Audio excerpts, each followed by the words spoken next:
O treino de oclusão, pessoal, ele vem sendo feito desde a década de 50.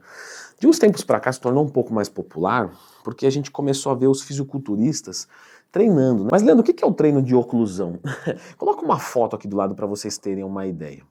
É quando você amarra ele, diminui o fluxo sanguíneo e com isso você aumenta muito o pump. Aí a pergunta que é, isso gera mais hipertrofia, né? Porque principalmente essa é a pergunta que os alunos vão fazer, né? Os meus alunos da consultoria, você que é professor, é personal, o que o aluno no final ele vai querer saber é, isso aí dá mais resultado, sim ou não? Ou é só uma macacada? Mas nós podemos ter um outro grupo de alunos, ou esse mesmo ainda, que também faz a seguinte pergunta, né? Como eu já recebi lá na caixinha de perguntas do Instagram que eu abro todo dia. Isso vai fazer mal para a minha saúde? Beleza, então vamos discutir sobre isso. Bom, primeiro de tudo, o treino de oclusão, dignamente falando, você só vai conseguir fazer nos membros, né, superiores e inferiores.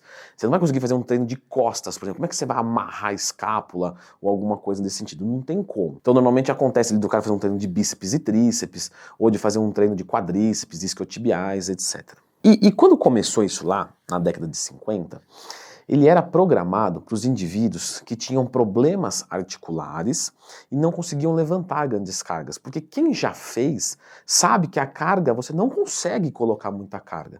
A carga ela fica menor. Só que nós temos estudos mostrando que os resultados de hipertrofia são tão bons quanto.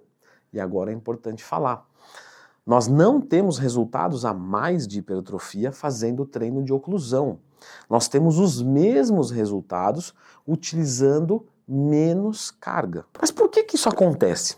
Até hoje, pessoal, os mecanismos dessa técnica não são bem compreendidos pela ciência. Porém, claro que a gente tem especulações. Então nós temos ali os mecanismos primários, que é uma especulação, mas eu concordo bastante, que é o aumento de uma tensão realmente mecânica, e aí você tem um estresse metabólico maior.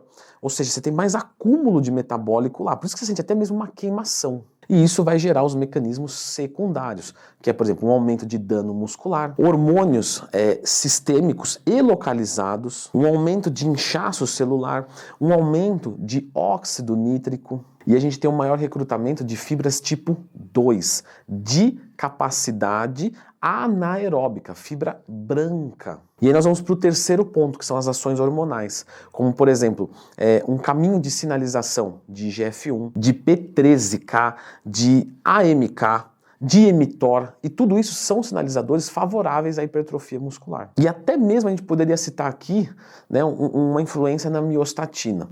Mas nós temos que lembrar o seguinte, pessoal, tudo isso que foi citado aqui acontece também sem o treinamento de oclusão, só que com uma carga maior de treinamento. Então esse aqui é o grande ponto. A gente consegue as mesmas coisas, só que com uma carga menor. E aí para quem que isso vai ser bom? Para quem tem alguma articulação que está com problema. Então vamos supor que eu tenho uma epicondilite que para eu fazer um tríceps testa não está legal. Só que eu quero treinar pesado porque eu preciso melhorar isso. Qual que seria o certo? Não, recupera e depois você volta a treinar.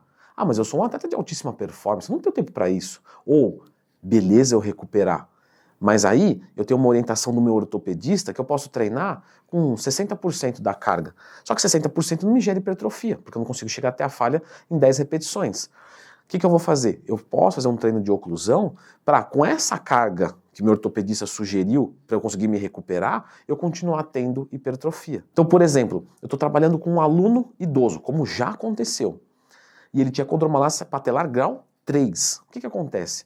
Ele não consegue fazer movimento na extensora de tanta dor que tem no joelho. Ele teria que fazer um trabalho de isometria com 10 graus, 45 graus e 90 graus, para ele trabalhar toda a amplitude do movimento. Então ele faz isometria num ponto, no outro ponto, no outro ponto, ele vem ganhando força, com mais força a articulação sofre menos, ele vem colocando o movimento e assim sucessivamente. Ou a gente faz um treino de oclusão, que a gente pode partir direto para o movimento, porque a carga que ele usar é pequena, a articulação não vai sofrer, só que a musculatura vai responder ficando mais forte. Mas isso não faz mal, Leandro, porque quando você amarra ali, você não bloqueia completamente o sangue nas artérias e vasos? Não, pessoal, não tem como fazer isso.